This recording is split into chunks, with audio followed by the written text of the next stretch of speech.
call the sounds is your sound waves. Sige, next.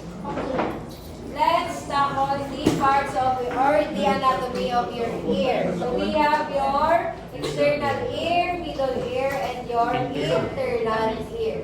So what is your external ear? Collects your sound waves.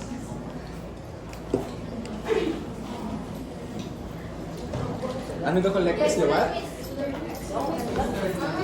External ear Okay. collects Sound waves. sound waves. While your internal, so what is your internal? So convey sound Wave. vibration to the oval window. So tandaan nyo lang is Oval the convey na siya sounds vibration.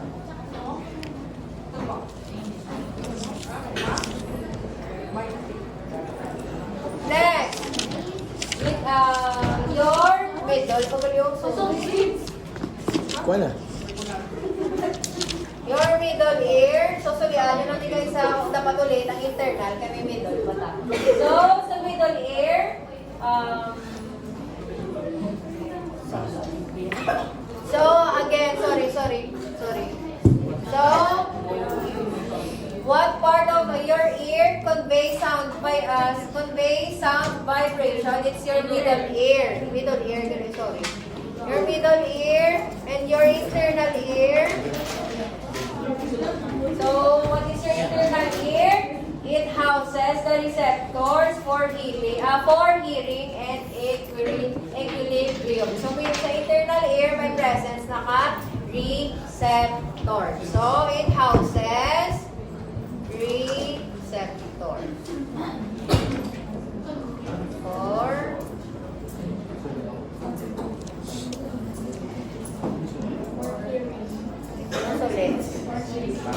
anong sulit?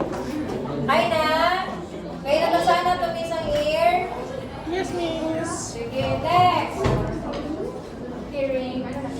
So again, what is your external ear? It collects your sound waves. Then your middle ear, it conveys sounds vibration. Then your internal ear houses the receptors for your hearing and your equilibrium. So equilibrium or your balance. Sige, ang green, amo na siya inyong external ear. Ang blue na is your middle ear. And the orange is the internal ear. So let's tackle first your external or your outer ear. Okay.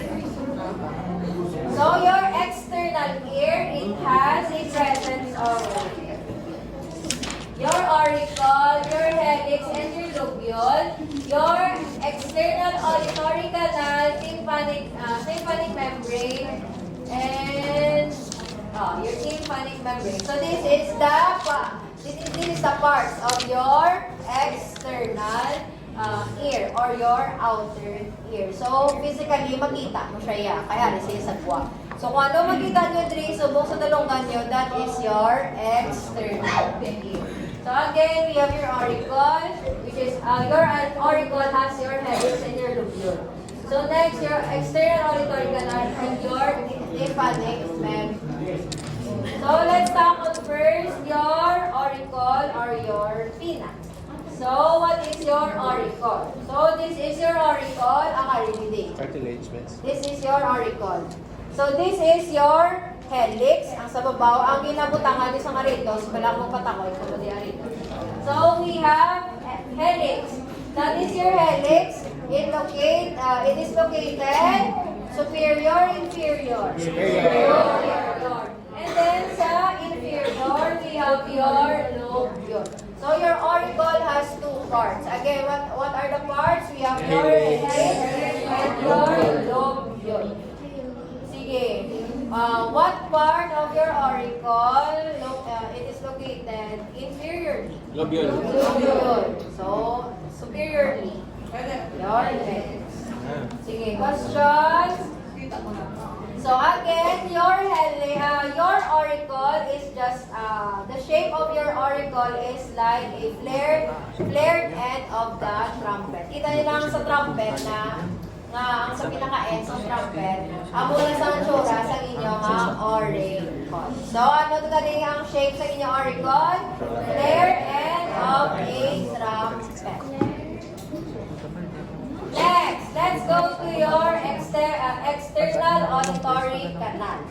So, it is a curved tube leads to your eardrum. So, ang pathway na pala, kita nyo na pathway lapad, that is your external auditory canal. So, ano nga? External auditory canal, it is a curved tube leads to your what? To your eardrums. So, pakadto siya sa inyo nga eardrums. So, curved like or curved shape sa nga tube nga hindi sa pakadto towards to your eardrum. Next. Next, let's go to your tympanic membrane or your eardrum. So, your tympanic membrane is also called as your eardrum. External pala siya patos na? Yes, it belongs pa siya sa inyong external ear or your outer ear. So, ano nita i-remember sa atong tympanic membrane or your eardrum? So, it is a semi-transparent portion between your external auditory canal and your middle ear. So, di siya ganin na bilong, di sa nalocate between your external auditory canal and your middle ear. So, nasa sa boundary sa inyong middle ear. Gets? So, here we have around let's go first sa tympanic membrane. So, that is your tympanic membrane. So, if your tympanic membrane will be affected or will get scratched or ano man dira, kung maka-affect sa inyo ang tympanic membrane, it will have your perforated eardrum. So, what is your perforated eardrum? It is a tearing. Siya, may presence of tearing sa inyong eardrum. So, what are the causes nga maka-cause tear sa inyong eardrum or your tympanic membrane? Loud noise. So, loud noise, ano pa? Excessive nga pag lukit-lukit sa cotton External buds. traumas. So, yes, your external traumas. Pwede na siya ang inyong cotton swab. Kung pala cotton buds ka mo, it may affect your tympanic membrane or your eardrum. So, kung affected yung tympanic membrane, what will you call it? Your perforated eardrum. So, again, disclaimer, kung once affected in your eardrum, it can heal almost a week. 1 month. So, that is the healing process of your eardrum. Kung once kami affected, once your eardrum is affected, it can heal almost a month. Tingnan yung iba niya, miss nga do, amo mo na pala misaw. Ano? Wala sila sense of balance, miss. It is because ang fluids, ginaya sa law, ang fluid gina mismo sa imo nga ear. So, atong ear, may sa presence of fluid mo. Kung hindi na balance ang fluid mo sa imo nga ear, it can cause the, sang butang tabi, hindi ka namin mo balance, so, sa ano mo na ginaya? Sa fluid na siya sa imo nga ear. Gets? Okay. Pero ano yan, kung ano lang si affectations of your eardrum lang. So, it is your perforated. So, may tearing lang siya sa imo nga eardrum. Gets? Sige. Next. Let's go to your... Kaya sorry lang, hindi kay... No, okay. Sige. Sige, next. Let's go to your ceruminous glands. So, also part ni sa hand, one structure man isa sa inyong ear. So, your ceruminous glands, na siya ang bilog. So, that is your ceruminous glands. So, contains a few hairs and specialized sweat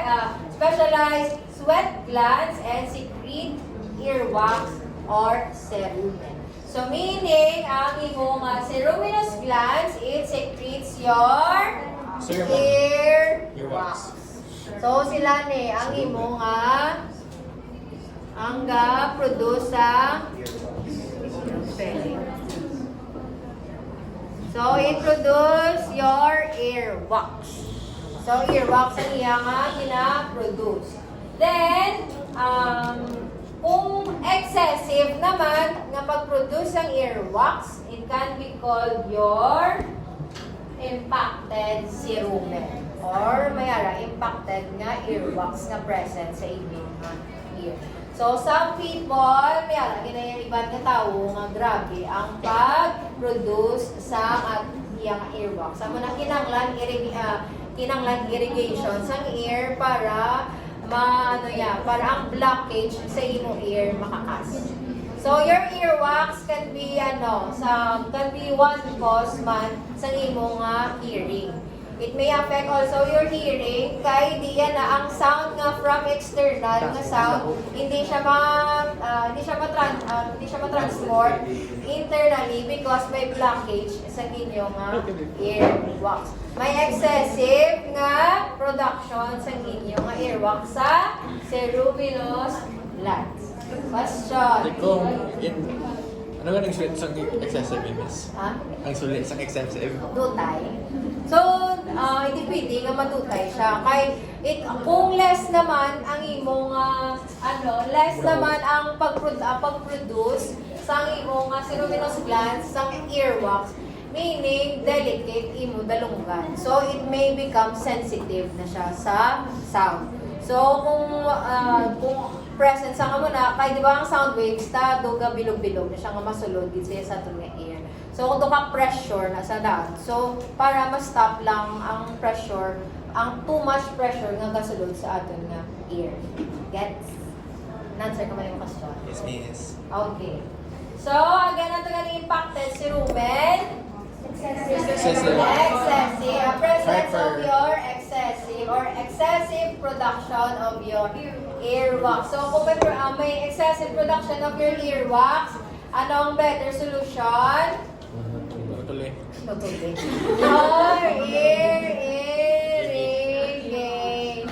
Patuloy ang tubig, miss. So, ang ear irrigation, ang muna sa water nga gina-apply sa imo na ear. So, ang ginapusil-pusil na pala yung pressure na ginasaya sa water. So, kung mabot mo nakakita na kamo sa mabot mo nakakita na kamo kung paano na ginobra So, kita nilang water nga doon ginapusil-pusil niya ang dalong Ma'am, nasa hospital di ba, miss? Yes, mayara na siya. So, para makakas lang ang excessive nga earwax. Sige, kung may ka mo na tawon kung ano ka lang kung yung earwax. Kasi mo na nagkakukos ang pagkabungol.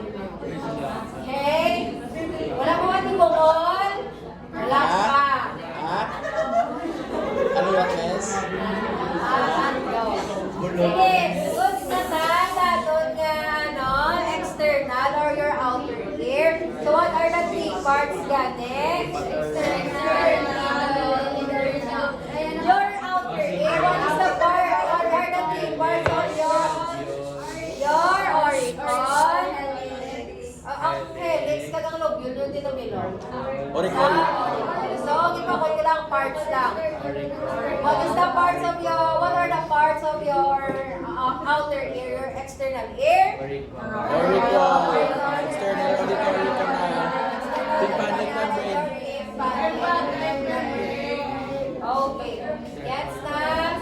Very good, very good. Sige, next. Let's go to your middle ear. So, your middle ear, it has the presence of your oval window and your round window. So, may circle na guys ang inyong tympanic membrane. It is because boundary na siya sa inyong external and your middle ear. So, your middle ear is separated by your tympanic membrane and contains two small openings. So, again, your middle ear, anong boundary sa middle ear nyo? Your tympanic membrane. And then, ano ang two small na openings na present sa inyong middle ear? We have your round window and your window. Gets? Gets? Gets na? So, again, your middle ear, di siya gani, boundary, di niya boundary, sa tympanic membrane. So, it has a presence of two openings. We have your, what opening? Your round and your oval. So, your oval, din siya na belong sa baba or sa loob? Ninda, ang oval. So, ano siya? Siya ang mas more superior compared to your round. Kita nyo ay? Wala. Yes. Ari o. Ari. Sige. Ari siya ang round. Ang isang round. Aha. Ari ang round o. Ang violet, di ba daw? Ang violet. Araw ang gabay ng violet. Ang muna sa imo nga round. Ang oval window mo rin siya ang color white. Yes, aring white o. Nagawa niyo laser, kung hindi ka kanong laser, this is your oval window, and this is your round window. Questions? Nanis. Sige, next. Let's go to your parts of your middle ear. So we have first your auditory ossicles. So your auditory ossicles, it is a combination of three smallest bones in your body. So we have that is your auditory ossicles. Ako rin siya auditory ossicles. So we have your malleus, incus, and your stapes. So, stapes or your stape pala, kamala kung paano nila sa yan. Pero para sa mag-pronounce yan is your stapes. So, again, what are the three smallest bones in your body? We have your three smallest pa lang. It is a combination of your three smallest bones in the body. We have your anong three nga bones? We have your malleus, incus, and your stapes. So again, these three is named for their shape. So ang malleus, ang incus, kag ang malleus, incus, kag ang stapes or stape, it is named according to its shape. So let's tackle first your malleus. So malleus, also called as a hammer. So, because ang shape niya is just like your hammer. Amo na siya. That is your malleus. So, your malleus, ano sa ganyan? Also known as your Hammer. Hammer. Ano pa? Kita remember. So, it attaches your internal surface of your tympanic membrane. So, meaning, din siya na-attach. Na-attach siya directly to your tympanic membrane. Di na ka natin tympanic membrane. So, nato yung tympanic membrane, nandun ka white na siya. Kita sa dili ka picture, di ka mga picture tulong ko. Di ka mga picture tulong. This is your tympanic membrane. Your tympanic membrane has two parts, your internal and your external. So this is your so alin sa ang iyang cave, that is your anong cave? That is your external nga tympanic membrane. Ang sa sulod yan na, ang counterpart sa kanuna is your internal. Kita naman puro nga ang mga malleus is directly attached to your tympanic membrane. And then, ang shape niya, ito shape niya, hammer. So, other name niya is your hammer. So, next. Okay na sa malleus. Questions? Questions why? Okay, so your malleus is attached to your Tympanic. Internal surface of tympanic membrane. One. Okay. Gets? Gets why? Sige. Let's go next to your incus. So, your incus, kung hammer ang shape sa inyo nga, malleus, your incus is just like your anvil. So, kita nyo ng anvil. Nakakita na ka mong anvil, ang pugaan na pala. Nakita na ko muna sa Minecraft, no? That is, ang muna ko ang shape sa inyo nga incus. Arang pink, that is your incus. Long ba long although kalayo, kasi ano? Kaya siguro may pointy shape sa. That indicates your anvil. So, your incus is also known as your anvil. So, natandaan Paano na ganda ng martilyo man? Arawagin sila ito na. Your anvil. So, hindi naman siya to-articulate. It articulates with the head of your stapes. So, head of stapes.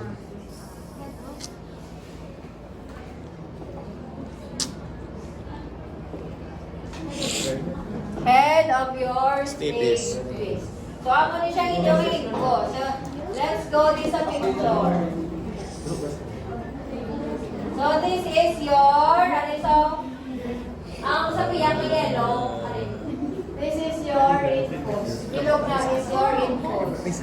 So, di siya na-attach or na-articulate sa inyo nga Stapes. head of your stapes. Yun ang head, Miss? Ang head sa stapes. Next na lang para makita sa stapes na part. Sige, next, let's go to your stapes. So, your stapes is this one. Ari, ang green shape. So, also called as your Stirrup. stirrup or stirrup. Ano sa Miss man? Stirrup.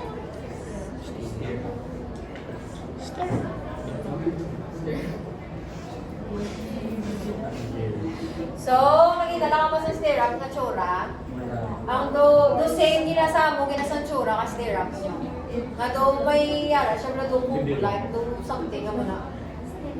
For carpentry purposes. Sige, next. So, it fits into your oval window.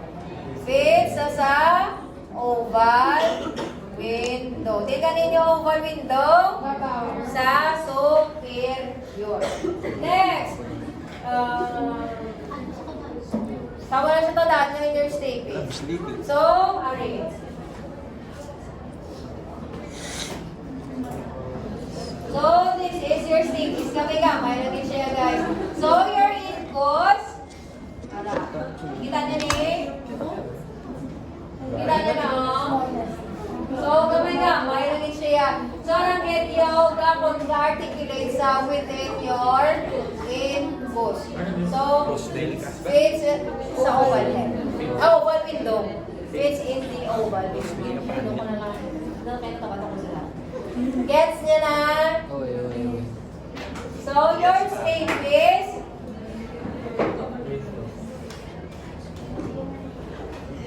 Kaya na ni? So, what is your three body structure in your middle ear? We have your malleus, incus, and your stapes. So, what is your malleus? Also called as your hammer. So, it is attached to your internal surface of the tympanic membrane. Next, your incus, also known as your anvil. Vision articulates the head of your stapes.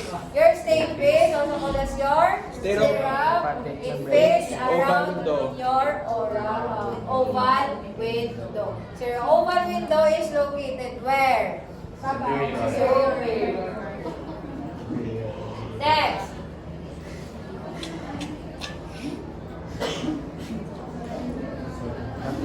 So, your middle ear, it has a presence of your two tiny skeletal muscles na ga-attach sa mga ossicles. Ano ganyan ba kung ang auditory ossicles? Bone.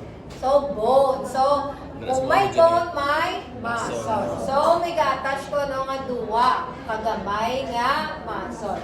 So, we have first your tensor tympanic muscle. So what is your tensor tympani? So that is your tensor tympani muscle. So this is your tensor tympani muscle. Ang red, that is your tensor tympani. So it is supplied by your what? Ano yung innervated? Anong nerve innervation? Yan it. So it is innervated by your cranial nerve number 5. May oy na bebes. May oy na bebes. So your tensor tympani muscle is innervated by what? By CN5 or your CN5 is your trigeminal nerve. So wala din pa nito na tamol. Arna, so your din is what is your CN5? It's your, cranial nerve na sa. It is your CN5 or your trigeminal. So your trigeminal, in the name itself, it has 3 branches. So anong 3 branches? Yan, so trigeminal nerve. We have your ophthalmic. Glossal. Mandibular. And then, ano ang isa? It's your maxillary. So, maxillary. So, di ba, may tensor tympani muscle, it is innervated by your CN5. What specific branch of your CN5? Para sa inyo, ano da sa? Miso. Ano na? Masaha, ano? Ophthalmic, mandibular, maxillary. Ano? So, it is innervated by your mandibular branch of your CN5. So, iliso ko na ng iba na. Maxillary. So, CN5, specifically your mandibular branch. Next, ano pang things to remember? So, what is the purpose of your tensor tympani? It's to limit the movement and increase the tension of the eardrum para ma-prevent niya ang damage ng inyong inner ear. So, what is the purpose of your tensor tympani? Limits movement and tension, and decreases tension. Increases, man.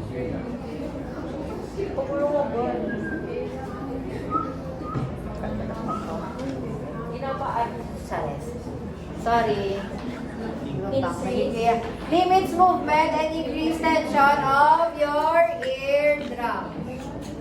So, kinanglan niya limit yung movement and kinanglan niya increase ang tension to prevent damage of your inner ear. Gets na? Gets? Gets what? Question. Okay. So next, let's go to your stapedius muscle. So your stapedius muscle. So what is your first muscle? It's your Tensor tympani. So next is your stapedius. Cute nga mas. Sige. Yung stapedius muscle, nara siya. Arang Do, dupong ako na good, yung tubuti, langit siya. Ito pong good miso. Gani, do, mungkula sa kalako. That is your stapedius muscle. Here. So, ara siya. Ang red. Ako na nasa kagamay. So, again, let's go that.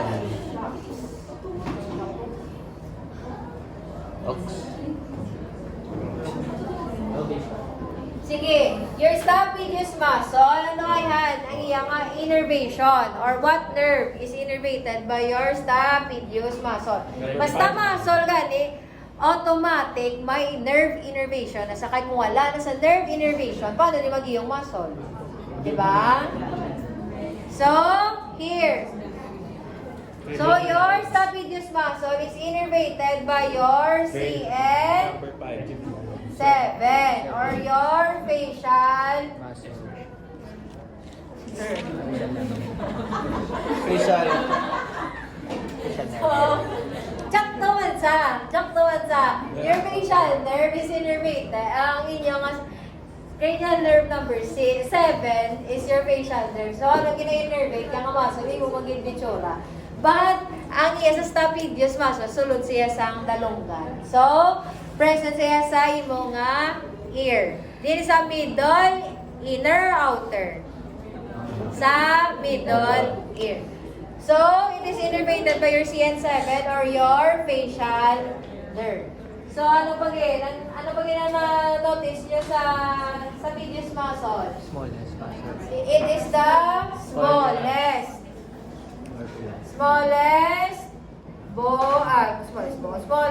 muscle In body. in the body. So, sa tanan ng kalawas, amo ni ang pinakagamay-gamay nga muscle. Kung pamakuton ka mo sa anatomy, what is the smallest bone in the body? Your stapedius muscle. Ano pinakata ko, MS? Sartorius. Sartorius? The joke, your gluteus maximus. Oh. Your gluteus maximus din ganun. Sa bulay. Next, let's go na next sa Arapasa stapedius muscle. If there at the paralysis of your stapedius muscle, it is called your hyperacusia. So your hyperacusia is what? Paralysis. Gaka crumbs man na sila, mes.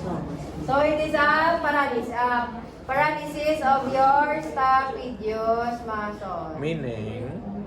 Kung may paralysis of your stapedius muscle, it can make your ear abnormally sensitive to sound. So, abnormal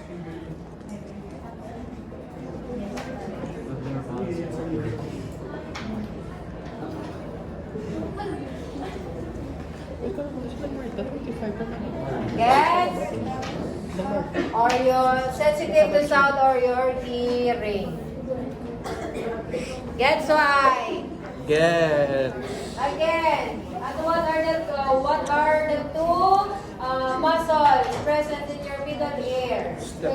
Tensor tympani. Stapedius. Tensor tympani muscles in your stapedius muscle. What is the smallest muscle? Stapedius. So what are the innervated by your stapedius muscle? CN7. But in your tensor tympani? CN5. CN5 maybe your mandibular branch of your CN5. Questions? Clarifications? Next. Let's go next to the other part of your middle ear. So we have your auditory tube. So what is your auditory tube? Also known as your auditory tube. Also known as your pharyngotympanic tube or your Eustachian. Eustachian tube. Eustachian or Eustachian nga tube. So, what are the other names of your auditory tube? It is your pharyngotympanic tube or your Eustachian or Eustachian. Pwede sa inyong paano yun na i-pronounce. Sige. So, what is the purpose of your auditory tube? Again, let's go na kung isa na originate. So, it connects your middle ear with the nasopharynx. So, maka-nasopharynx, your nose and your throat. So, superior portion ng sasangin mo nga nasopharynx. So,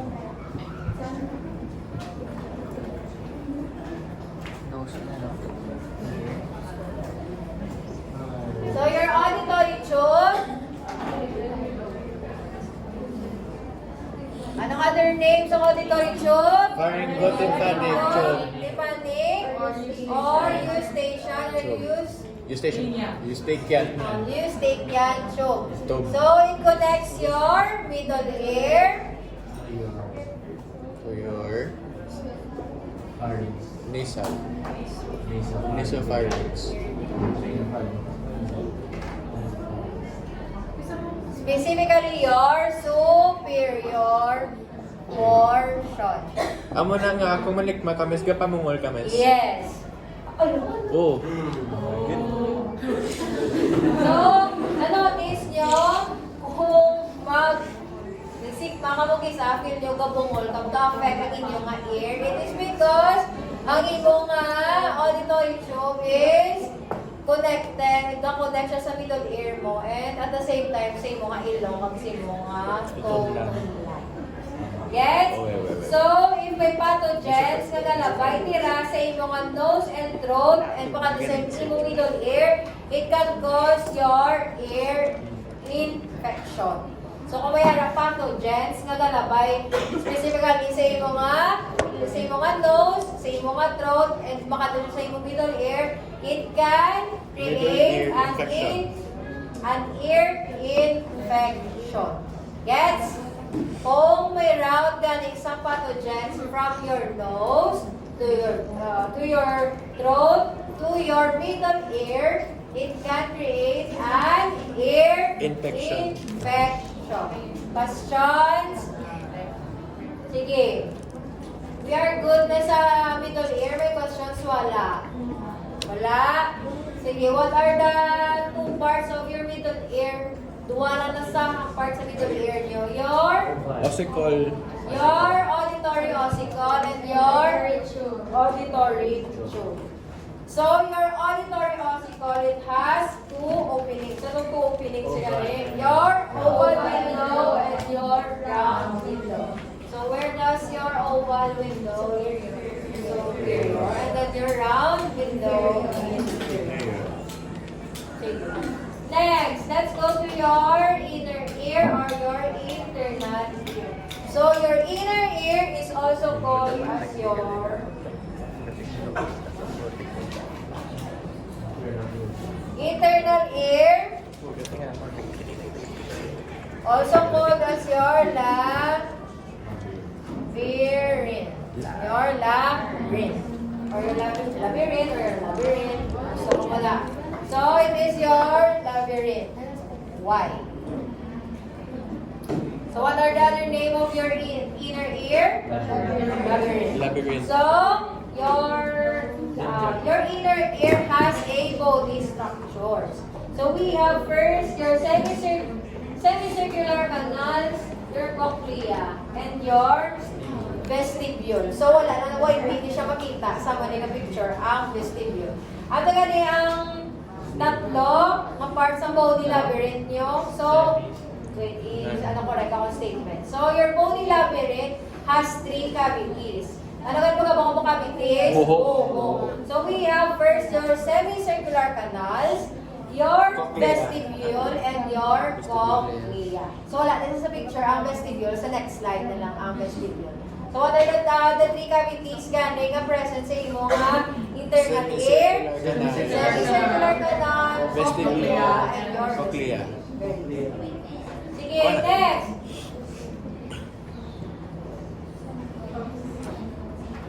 Or siyang vestibule. So, ang kamay na siyang space, that is your, or ang kamay buo, that is your vestibule. Sige. So, your internal ear, it has a bony labyrinth and a membranous labyrinth. So, your bony labyrinth, it has a presence of your perineum. Sige. So, ang mga bony labyrinth, it has a presence of your what? Perineum.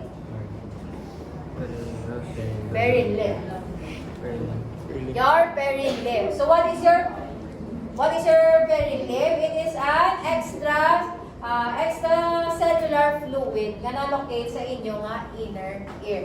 So, ano present sa bony labyrinth nyo? We have Perilymph. your perilymph. Next. Amo ng fluid nga ginamin mo ginamis. Yes, so. Alisin. So, So, your perilymph, it is an extracellular fluid na located inside your ear. So, na-locate siya in your inner ear. Then, we have your membranous labyrinth. So, kung may perilymph saya, sa iyong mga bony labyrinth, so your membranous labyrinth contains your endolymph.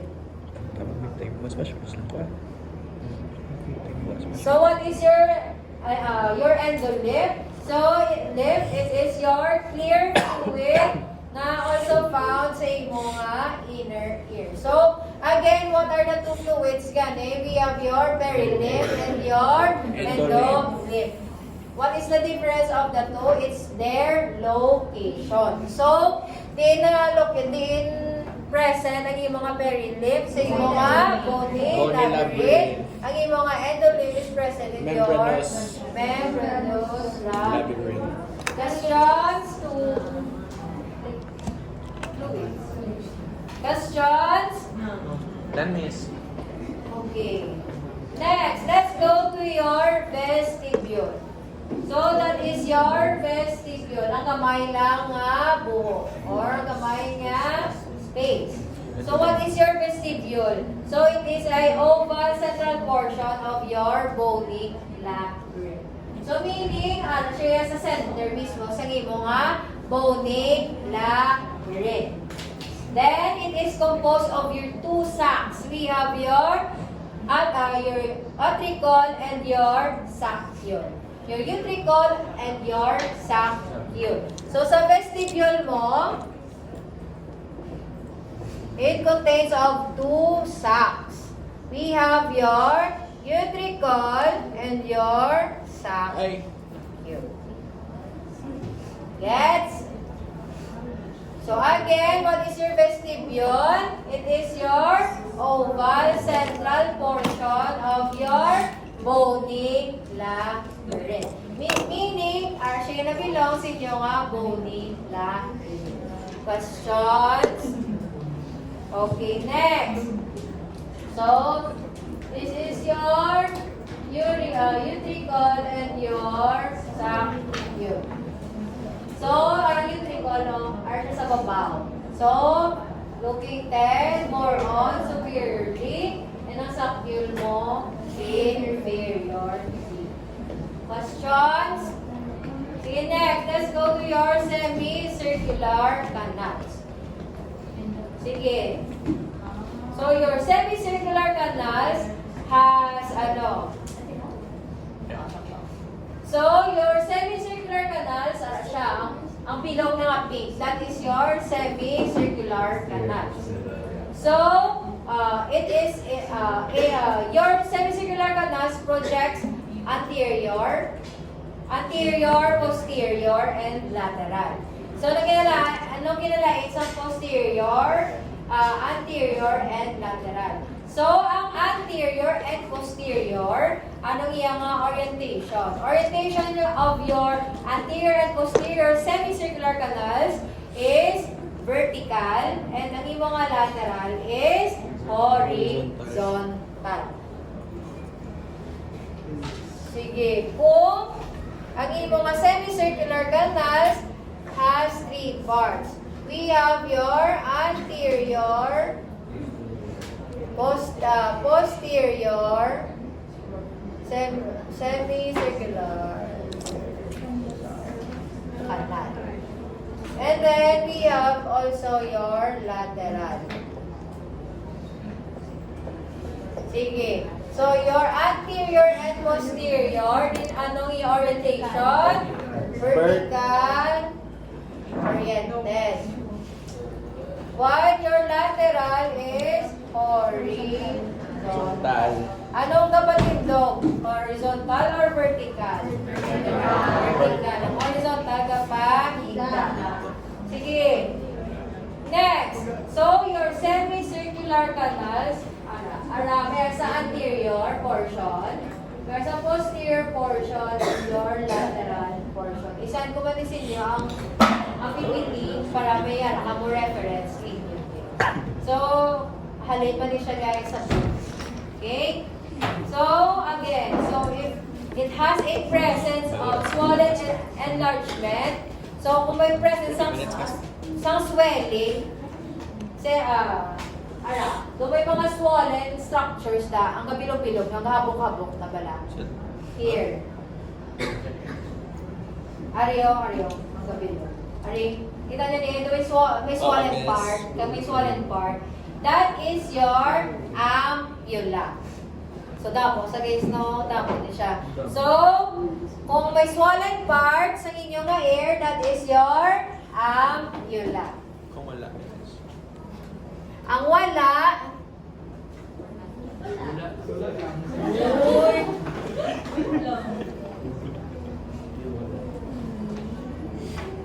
Ang puti. so that is your ampulla. So, if akala naman ang structures na connect sa utricle mo and your vestibule,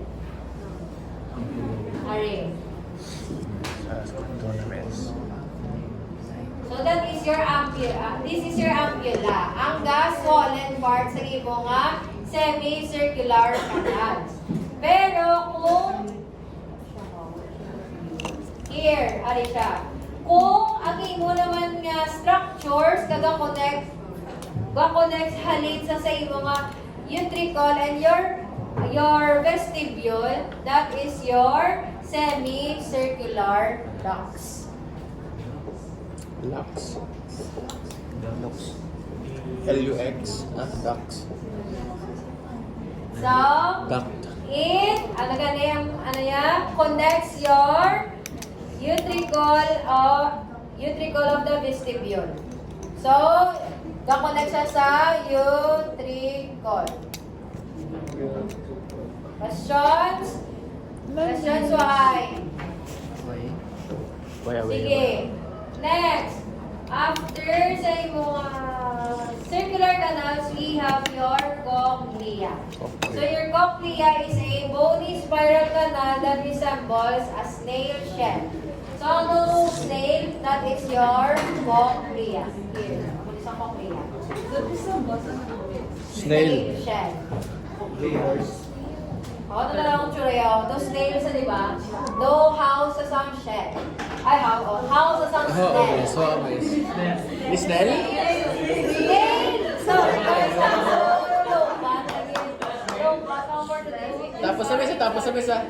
Tapos na. Lapit na ako tapos.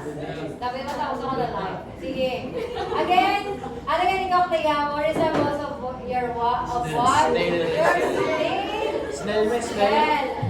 Oh, sorry guys. Your snail's shell. So, it has 3 turns. Kita nyo, tatlo sa kalibot. So, it has 3 turns. Your cochlea has 3 turns. Then, we have first, your cochlea is divided in 3 channels. Your 3 channels.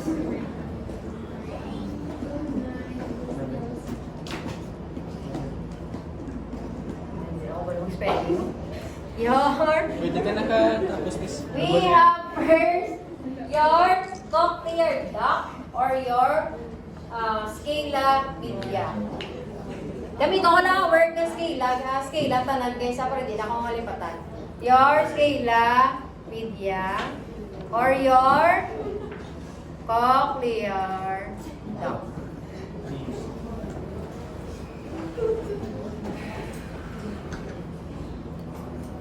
So, sige. So, your scala media is filled with your endolymph. So, wala na sa presence of your endolymph. Next, we have your scala vestibuli.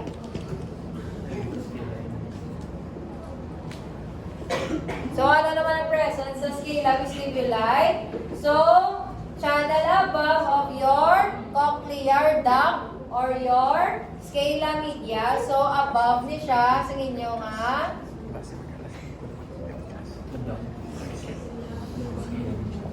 And then, ends at the oval window.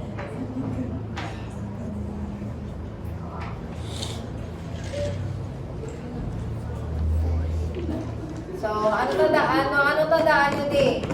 So, above sa scala media and ends sa imo nga oval window. Next, last channel, we have your scala tympani.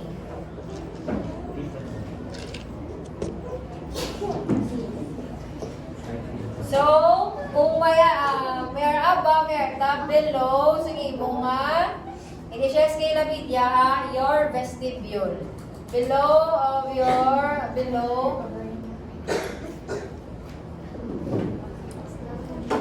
vestibule and sa kung may oval window, we have round window.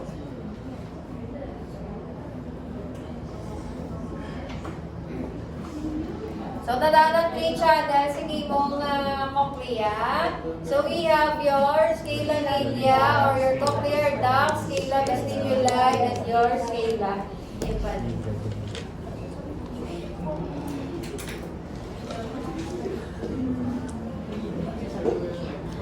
So, tandaan nyo ni guys, maganda sa quill. Next! Tanong.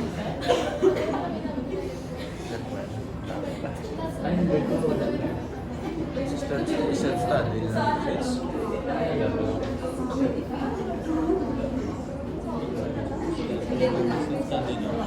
Alright. So this is your scala vestibuli.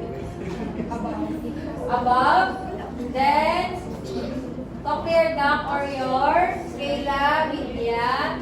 And then your scala tympani sa below. So, tandaan nyo lang ano yung present sa inyong scala media, endolimb. And the 2 is your perilimb. Duwa na sila, perilimb. Okay, next. Sige. We have your vestibular membrane. So, it separates your cochlear duct from your scala vestibuli. So, your vestibular membrane separates your cochlear duct to your scala vestibuli. So, meaning, kina-separate yung imo nga cochlear duct and your scala vestibuli. So, meaning nga siya sa ventin, sa tunga, sang tuwa. Sige mo, nga scala media and your scala vestibuli. Next, your basilar membrane. So, it separates your what? Ear. So, it separates your cochlear duct to your scala tympani. Your basilar membrane. Ang galing kagina, vestibular membrane. Kaya separates sa scala media or your okay. And then your basilar membrane separates your what? Your media and your tympani. Gets?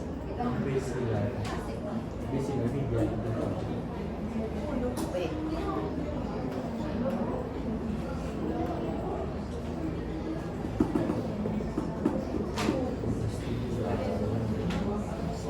Your vestibular membrane separates what? Scala media. Scala media. Plus, and ano? Scala vestib. Tapos, imo nga basilar. Your basilar membrane separates what? Scala media And your scala, tympanic.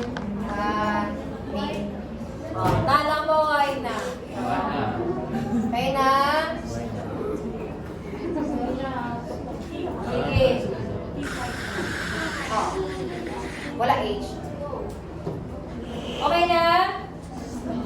Sige, next. Let's go to your spiral organ or your organ of Orti. So it is resting on your basilar membrane. So ano siya present sa imo nga basilar membrane. Then sige, wala to daan yun, guys. For your spiral organ,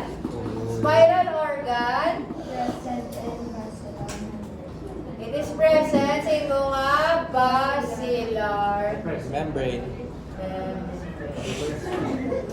Resting. present or resting.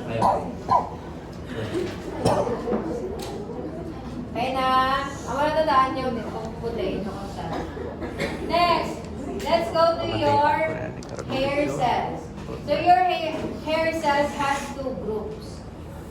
We have your inner and your outer hair cells. So your inner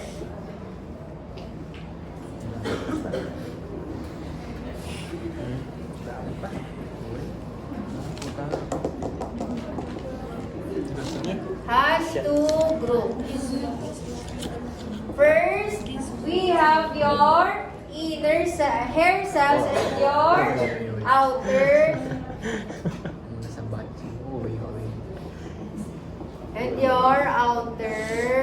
hair cells. So, anong kinalain nila? So, your inner hair cells is arranged in what? In a single row. While your outer hair cell is arranged in 3 rows. So, ano na kinalain niya? So, your inner hair cells is arranged in a single row, while your outer hair cell is arranged in a 3 rows. Gets? Sige. So, this is your outer hair cell.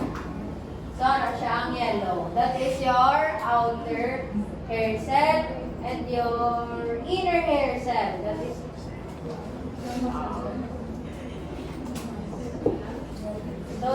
your inner hair cell and your outer hair cell. So, ano na notice? Your inner hair cell, single lang siya lang isa. While your outer hair cell, so, tatlo siya, 3 rows. Let's add your stereocilia. So, your stereocilia, it is your apical tip of each hair. So, your stereocilia, it is the apical tip of each hair. Babaw, apical. So, apical tip of each hair. So, that is your stereocilia. Gets na? Ano sa babaw? Ano sa babaw? Or ano may mga hairs that ang tip siya sa inyong hairs. So, next, let's go to your tectorial membrane. So your tectorial membrane is just the covers the hair of your spiral organs. So siya lang na-cover mismo sa mga hairs niyo. So covers the hair cells of your spiral organs. Meaning siya na-cover sa inyong inner hair cell and your outer hair cell. Last 2 slides. So, we have the nature of your sound wave. So, your sound wave has the frequency of a sound vibration and its pitch. So, ang sound waves mo has a presence of your vibration and your pitch. Then, sounds heard mostly acutely by the human ear are those from the source that vibrate at frequencies between 500 and 5,000 hertz. So, sound speech primarily contain frequencies between 100 to 3,000 hertz. So, kung you, by the human ear, ano lang mean niya? 500 to pila? 5,000 hertz. Kung sa speech, ano? 100 to 3,000 hertz. So, the large intensity or large amplitude sa imong sound waves or sa imong vibration, the louder is the sound. Meaning, kung dako intensity sa imong vibration, mas kusog ang sound niya nga gina-produce. So, sound intensity is measured in units called your decibels. So, what is the unit of the sound of your sound waves? Your decibels, or your small letter D and big letter B.